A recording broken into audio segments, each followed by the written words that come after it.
आप चाहें तो इस लिक्विड को डाइल्यूट भी कर सकते हैं, अगर ना भी करें तो कोई मसला नहीं है। कुछ इस तरीके से पौधे की मिट्टी के अंदर हम ऐड कर देते हैं, अप्लाई कर देते हैं। जैसे जैसे ये जड़ों तक पहुंचेगा, आपके पौधों की जो कमज़ोर जड़ें हैं उनको ये रिपेयर करेगा, स्ट्रॉन्ग बनाएगा। पौधों की मिट्टी के अंदर कीड़े आ चुके हैं, नीमाटोड्स आ चुका है, रूट रॉट की डिजीज़ लग चुकी है, ये उसको बिल्कुल हेल्दी बना देगा। हमारे पौधों की अक्सर ग्रोथ जो है वो रुक जाती है जब भी हम गार्डन में कोई पौधा लगा देते हैं गमलों के अंदर। तो शुरू में तो उनकी ग्रोथ चल रही होती है, लेकिन बाद में फिर ऐसा होता है कि अचानक से पौधों के पत्ते मुड़ना शुरू कर देते हैं, टहनियाँ सूख जाती हैं और पत्ते झड़ जाते हैं। तो इसके पीछे 3 बड़ी रीज़न हो सकती हैं दोस्तों, जो सबको समझना चाहिए। हमारे जितने भी न्यू गार्डनर होते हैं वो गार्डनिंग करते हैं, शौक़ रखते हैं, लेकिन जो भी वो प्लांट लगाते हैं वो प्लांट जल्द ही सूख जाता है और ड्राई हो जाता है और फल फूल नहीं पाता। तो इसके पीछे सबसे पहला रीज़न ये है मिट्टी का।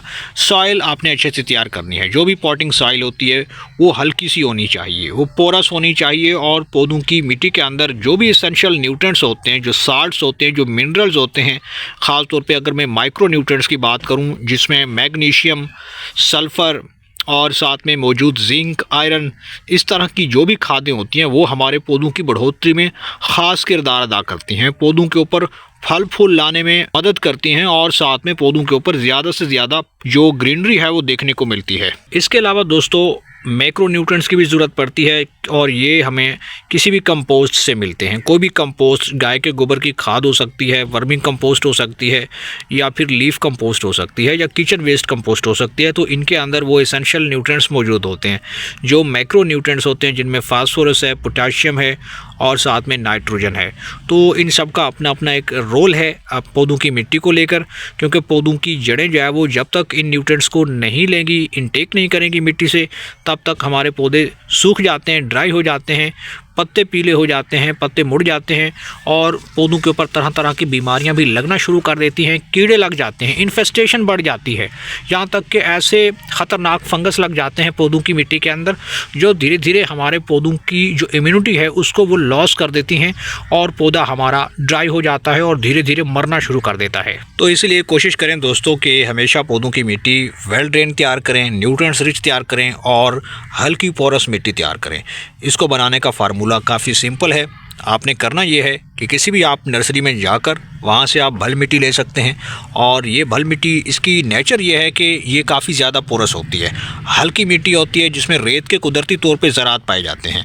और ऐसी मिट्टी को जब आप किसी भी गमले में भर देते हैं और उसमें आप पौधे लगा देते हैं तो वो पौधे आपके ग्रो करते हैं, वो सूखते नहीं हैं, और उनको वो एसेंशियल न्यूट्रिएंट्स जड़ों की मदद से इस मिट्टी से भी हासिल होना शुरू हो जाते हैं।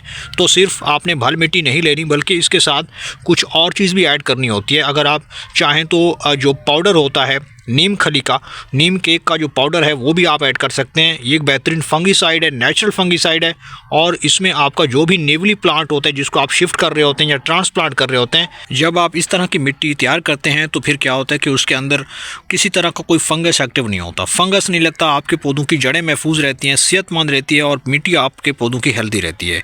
इसके अलावा दूसरा अहम पॉइंट यह है दोस्तों कि आपने पौधों को ऐसी जगह पे रखना है जहाँ पे कम से कम 6 से 7 घंटे की मुतवातिर सनलाइट जो है वो मिलनी चाहिए, क्योंकि धूप में पौधे अच्छे तरीके से खुराक तैयार करते हैं, फोटोसिंथेसिस होती है पौधों की पत्तियों के अंदर, और वो खुराक तैयार करते हैं। इससे आपके पौधों की बढ़ोतरी होती है। रोशनी में क्या होता है कि पौधे अच्छे तरीके से ग्रो करते हैं, बढ़ते हैं, और फास्टली इनकी ग्रोथ चलती है, फल फूल भी लगता है। फ्लावरिंग प्लांट्स हैं जिनके ऊपर कलियाँ नहीं बन पा रही, तो कलियाँ भी बनना शुरू हो जाएंगी अगर आप इनको मुसलसल धूप में रखें, या ऐसी जगह पे रखें जहाँ पे कम से कम 4 घंटे की धूप जो है वो लगती हो।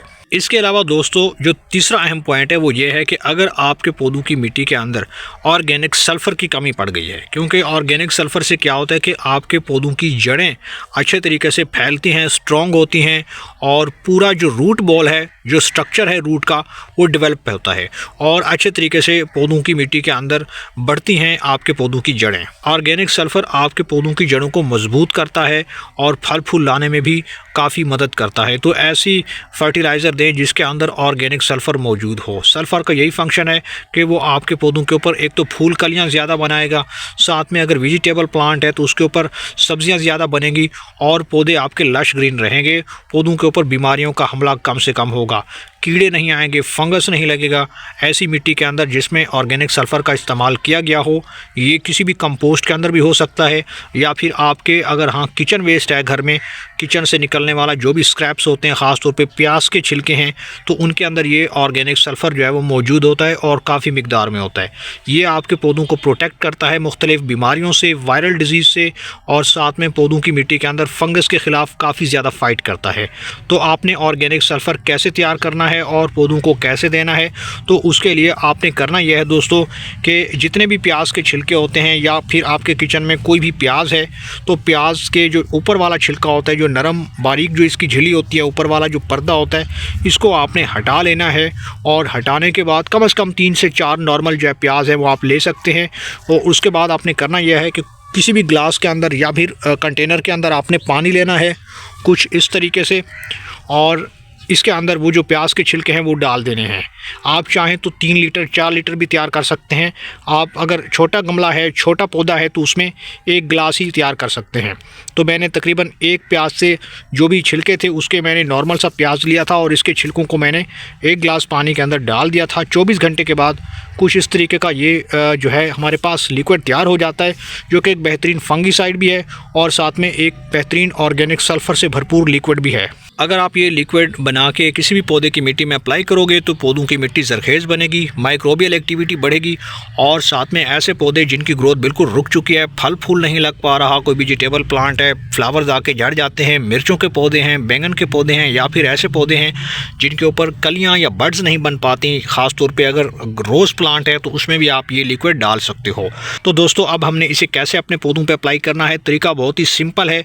जिस तरीके से ये सिंपल खाद है, ऑर्गेनिक है, आसानी से आप तैयार कर सकते हैं बगैर किसी खर्चे के। आप चाहें तो इस लिक्विड को डाइल्यूट भी कर सकते हैं, अगर ना भी करें तो कोई मसला नहीं है।